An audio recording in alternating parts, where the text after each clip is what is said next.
Assalamualaikum warahmatullahi wabarakatuh.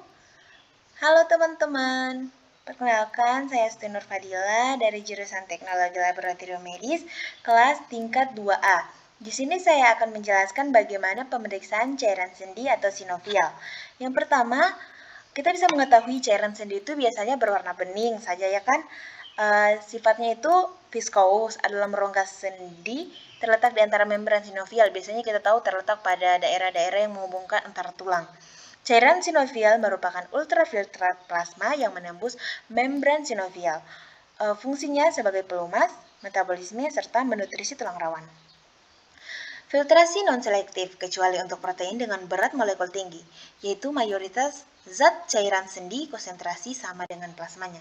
Di sini kita dapat melihat karakteristik cairan sendi normal, ada yang warna orange, abu-abu, dan warna biru.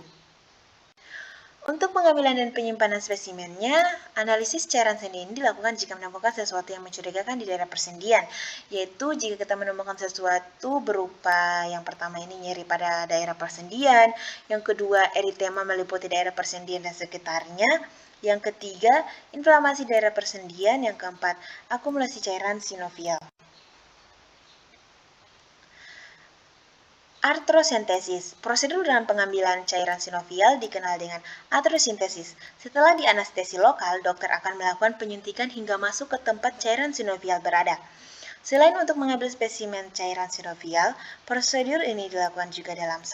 Pengambilan cairan sinovial berlebihan untuk mengurangi tekanan yang berlebihan. Yang kedua, injeksi kortikosteroid ke dalam cairan sinovial yang mengalami inflamasi. Baik, di sini kita masuk ke tahap pemeriksaan cairan sendi. Dibagi menjadi 3 tahapan, yaitu tahapan preanalitik, analitik, dan pasca analitik. Untuk tahapan preanalitik, kita menyiapkan spuit yang digunakan. Jika sendinya besar, yaitu kita bisa menggunakan spuit dengan bermata 19-23 cc.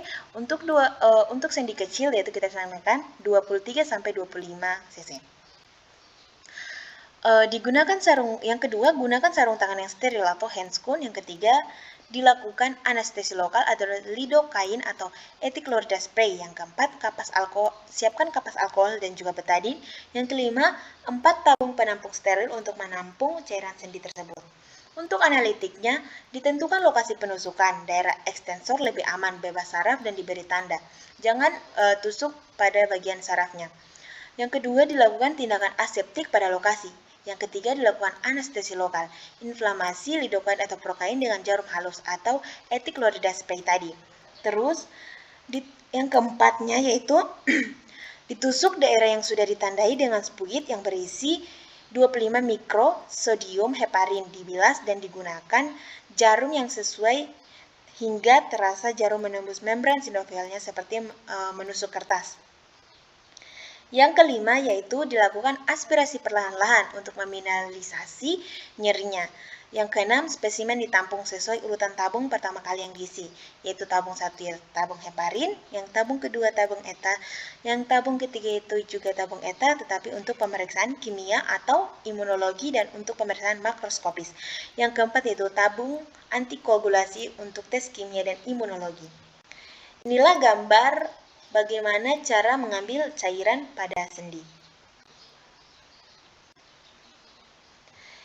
Dan inilah hasil dari warna-warna cairan sendi. Ada warna bening, agak keruh, ada orange, dan ada warna keabu-abuan atau ini kayak coklat-coklat.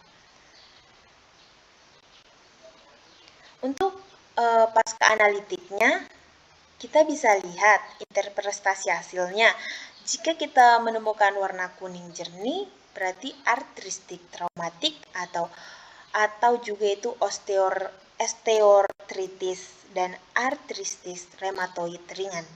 Jika kita mendapatkan hasil kuning keruh, berarti inflamasi spesifik dan non-spesifik karena bertambahnya leukosit. Hal-hal yang perlu diperhatikan dalam pengambilan sampel cairan sendi. Yang pertama, mengetahui apakah pasien itu mempunyai gangguan hemostasis. Yang kedua, melakukan dengan teknik yang benar dan berusaha untuk selalu tetap steril. Yang ketiga, sampel yang didapatkan sesegera mungkin untuk dibawa ke laboratorium. Yang keempat, jika akan dikerjakan pemeriksaan glukosa cairan sendi, maka pasien dipuasakan 6-8 jam terlebih dahulu. Yang kelima, bila dikehendaki antikoagulan, digunakan heparin.